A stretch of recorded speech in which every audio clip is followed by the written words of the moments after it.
Tetapi reputasi Yesus dengan cepat menyebar ke seluruh wilayah. Karena apa? Karena mukjizat sejati memang tidak bisa dirahasiakan.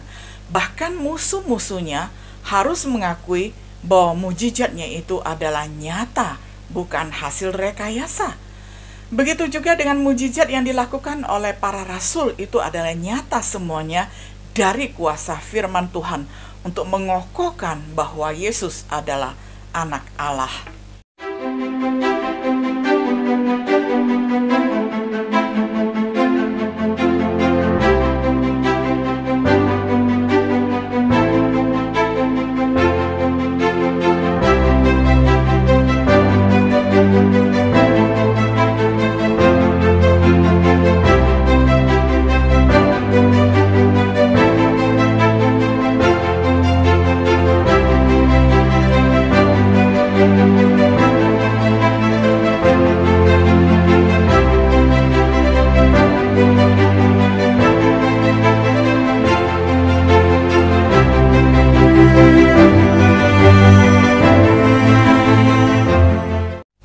Shalom, sahabat setia yang dikasihi oleh Tuhan.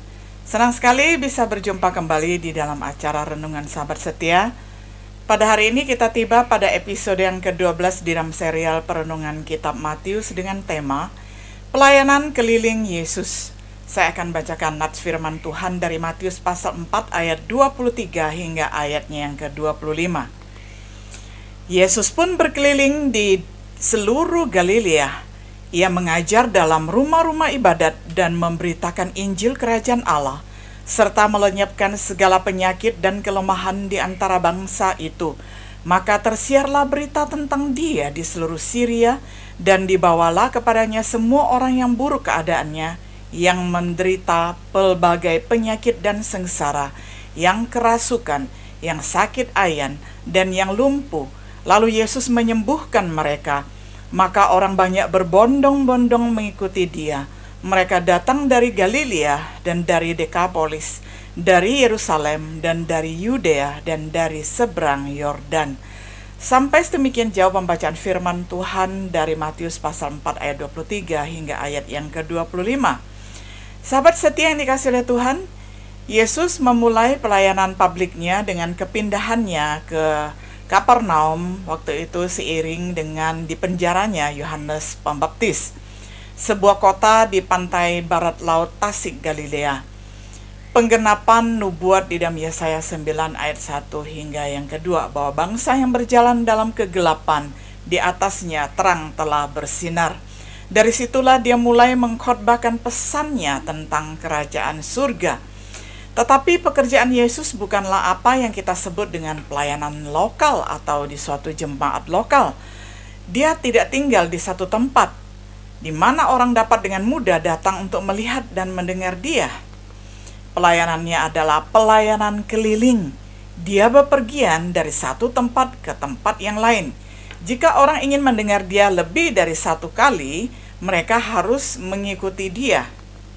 Dalam teks kita Matius 4 ayat 23 sampai 25, kita menemukan ringkasan dari pelayanan keliling Yesus.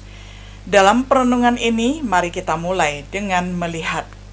Yang pertama, sifat pelayanan perjalanan Yesus. Dia tidak tinggal lama di satu tempat. Dia pergi ke seluruh Galilea. Dia pergi mengajar di sinagoge mereka. Lukas mencatat sebuah contoh di sinagoge Nazaret. Tetapi seperti yang disebutkan oleh Markus dan Lukas, Yesus merasa terdorong untuk terus bergerak. Dia memproklamirkan Injil Kerajaan Surga. Khotbahnya melibatkan kabar baik tentang kerajaan surga yang sudah dekat. Seperti yang dicatat oleh Markus, ini adalah kabar baik yang meliputi waktunya telah terpenuhi atau waktunya telah genap atau waktunya sudah tiba. Waktu yang dinubuatkan oleh para nabi. Kerajaan Allah sudah dekat. Ini adalah kerajaan yang dinubuatkan oleh para nabi. Baik itu bisa kita baca di dalam Daniel 2, 44 dan digenapi di dalam Lukas 1, 32 sampai 33. Dia menyembuhkan semua jenis sakit dan penyakit. Yesus menyembuhkan orang yang menderita berbagai penyakit dan penderitaan, termasuk kerasukan setan, epilepsi atau sakit ayan, dan lumpuh. Baik Markus maupun Lukas memberikan lebih banyak detail tentang hal ini di dalam Injilnya, serta mengusir roh najis, menyembuhkan ibu mertua Petrus, menyembuhkan banyak orang setelah matahari terbenam di hari Sabat. Matius mencatat peristiwa ini setelah peristiwa khotbah di bukit di dalam Injilnya. Penyebaran firman-Nya, firman Tuhan tersebar di seluruh Syria, wilayah sebelah utara Galilea. Terbukti di seluruh Dekapolis, Yudea, dan di seberang Sungai Yordan, daerah di selatan dan timur.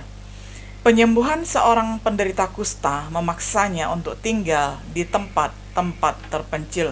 Semua ini Tuhan Yesuskan seiring dengan pemberitaan kerajaan surga. Sebagian besar mengikuti Dia dari Galilea dan daerah-daerah sekitarnya. Markus berkata bahwa mereka datang kepadanya dari segala penjuru ataupun dari segala arah. Mereka datang untuk mendengarkan Dia dan untuk disembuhkan olehnya. Yang kedua, pengamatan pelayanan Yesus. Semua orang perlu mendengar Injil. Perhatian Yesus bukan hanya untuk orang-orang di kota Kapernaum. Didorong untuk memberitakan Injil di kota lain, Yesus pergi ke seluruh Galilea. Dia kemudian mengutus muridnya untuk berkhotbah di kota-kota Israel. Dia akhirnya menugaskan mereka untuk berkhotbah kepada setiap orang, memuridkan mereka dari semua suku bangsa dan suku bahasa. Ada pepatah, tidak seorang pun berhak mendengar Injil 2 kali sebelum semua orang mendengarkannya sekali. Pernyataan ini mencerminkan pesan yang patut diingat. Setelah Injil dibagikan, kita tidak berada di bawah kewajiban untuk mengulanginya lagi dan lagi kepada orang yang tidak tertarik.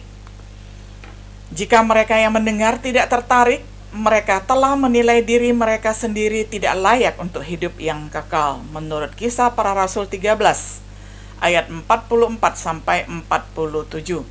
Selama ada jiwa yang belum mendengar, kita tidak perlu menyuapi mereka secara rohani kepada orang yang acuh tidak acuh di dalam upaya untuk menjangkau mereka. Demikian pula, gereja tidak selalu memiliki kewajiban untuk menginjili mereka yang tidak tertarik. Beberapa orang mencoba untuk menahan Yesus agar jangan meninggalkan mereka. Tetapi Ia berkata kepada mereka, juga kota-kota lain aku harus memberitakan Injil Kerajaan Allah, sebab untuk itulah aku diutus. Terutama hari ini ketika kita memiliki Alkitab untuk diajarkan, kita lebih leluasa dengan membiarkan para penginjil melakukan pekerjaan mereka untuk pergi menginjili. Tujuan mujizat penyembuhan, kita tahu waktu Tuhan Yesus mengajar memberitakan Injil Kerajaan Allah, biasanya ada bonus pelayanan, yakni mukjizat kesembuhan. Jelas ini adalah ekspresi ataupun ungkapan belas kasihan Yesus kepada orang-orang yang sakit dan menderita. Mukjizat seperti itu juga merupakan konfirmasi dari nubuatan para nabi bahwa Mesias meyakinkan mereka dan Mesias juga melayani mereka bukan hanya untuk kebutuhan bukan hanya untuk kebutuhan rohani, tetapi juga untuk kebutuhan fisik.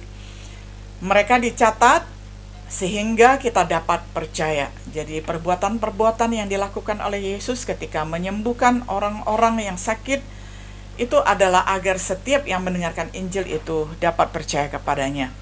Mereka dimaksudkan untuk mengkonfirmasi siapa Yesus itu. Jadi berbeda sekali dengan motif pelayanan hari ini yang mengedepankan kesembuhan ilahi dan firman dibelakangkan. Kalau kita melihat pelayanan Yesus justru harus mengedepankan atau mengutamakan pemberitaan firman Tuhan, mengajak orang untuk bertobat, mengajak orang untuk mengikut Yesus, dan kemudian tambahannya adalah kesembuhan ilahi, bukan sebaliknya. Dengan cara yang sama, mujizat yang dilakukan oleh para pengikutnya adalah untuk tujuan mengkonfirmasi pesan dari Tuhan bahwa Injil kita adalah Injil yang mempunyai otoritas dan kuasa. Tujuan mujizat bukanlah untuk membuat orang Kristen sehat dan kaya semata-mata, bukan itu tujuan utamanya. Tujuan mujizat bukan untuk keuntungan pribadi. Paulus melakukannya tidak untuk menyembuhkan Timotius dari penyakit perutnya yang sering mengalami kelemahan, tetapi Paulus justru memberi resep pengobatan sebagai gantinya, yakni dia menasihatkan kepada Timotius agar tidak hanya meminum air mineral atau air putih saja, tetapi ditambahkan sedikit anggur untuk kesehatan pencernaan. Demikianlah nasihat Rasul Paulus kepada anak rohaninya yang bernama Timotius.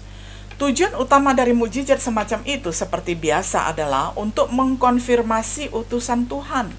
Dalam hal ini mengukuhkan bahwa Yesus adalah anak Allah. Mujizat sejati tidak dapat dirahasiakan. Yesus tidak suka pamer mujizat. Sering sekali dia mengatakan bahwa berita kesembuhan atau berita mujizat yang dia lakukan jangan disebarluaskan. Tetapi reputasi Yesus dengan cepat menyebar ke seluruh wilayah. Karena apa? Karena mujizat sejati memang tidak bisa dirahasiakan. Bahkan musuh-musuhnya harus mengakui bahwa mujizatnya itu adalah nyata, bukan hasil rekayasa. Begitu juga dengan mujizat yang dilakukan oleh para rasul, itu adalah nyata semuanya dari kuasa firman Tuhan untuk mengokohkan bahwa Yesus adalah anak Allah. Jika seseorang benar-benar dapat menyembuhkan pada hari ini, katakanlah memiliki karunia untuk menyembuhkan atau karunia bisa melakukan kesembuhan ilahi seperti yang dilakukan oleh Yesus dan para rasulnya, hal itu akan ada di setiap jaringan televisi. Karena pasti berita ini akan menjadi begitu menarik dan disiarkan di mana-mana. Tidak ada yang akan menyangkal berita tersebut, terutama orang Kristen yang mempertanyakan validitas dari apa yang sering diklaim sebagai mukjizat hari ini. Semakin kita mempelajari mukjizat Alkitab, semakin mudah dilihat bahwa mereka yang mengaku dapat melakukan mukjizat hari ini juga ada yang hanya sekedar menipu atau penipu atau melakukan mukjizat palsu dengan sengaja dan direkayasa. Jadi hati-hatilah untuk membedakan mana nabi palsu dan nabi yang sejati. Mengikuti Yesus membutuhkan upaya bagian kita. Orang banyak yang ingin mendengar dan melihat Yesus harus mengikutinya kemana dia pergi. Itu mengharuskan mereka meninggalkan rumah, mungkin dengan biaya yang cukup besar. Itu mungkin sangat merepotkan, terutama saat sakit dan lumpuh. Mengikuti Yesus hari ini juga membutuhkan usaha, membutuhkan upaya. Waktu dan energi serta uang harus dikeluarkan untuk belajar dan berkembang untuk mempelajari ajaran Kristus. Mungkin tidak selalu nyaman untuk memanfaatkan peluang untuk belajar lebih banyak tentang Yesus. Ada kalanya kita tinggal di rumah karena beberapa ketidaknyamanan fisik. Pikirkan jiwa-jiwa yang mengikuti Yesus di dalam perjalanan kelilingnya. Kesimpulannya, banyak orang Kristen sering berpikir betapa indahnya untuk melihat Yesus di bumi selama pelayanan publiknya atau di khalayak ramai atau di hadapan umum. Untuk bisa melihat mukjizat, untuk dapat menyaksikan kesembuhan yang Yesus lakukan, untuk mendengarkan khotbahnya secara langsung, untuk mendengarkan cara Yesus memberitakan Injil Kerajaan Surga, untuk bisa duduk di dekat kakinya mendengarkan petunjuk firman-Nya yang penuh dengan belas kasihan dan murah hati. Pada kenyataannya, ini mungkin tidak semudah yang kita bayangkan. Kita harus meninggalkan rumah untuk waktu yang lama, bersaing dengan orang banyak, mungkin akan sulit untuk menyamakan tempat dan kedudukan kita mendekati Yesus. Apakah banyak orang Kristen hari ini yang mau berusaha seperti orang-orang dulu ketika berbondong-bondong mengikuti Yesus? Saat kita memikirkan tentang pelayanan keliling Yesus, kiranya kita akan ingat melakukannya. Pentingnya menyebarkan Injil Kerajaan Surga hari ini. Belas kasihan Tuhan kita bagi yang sakit dan tertindas. Upaya yang harus kita lakukan untuk mengikuti Tuhan.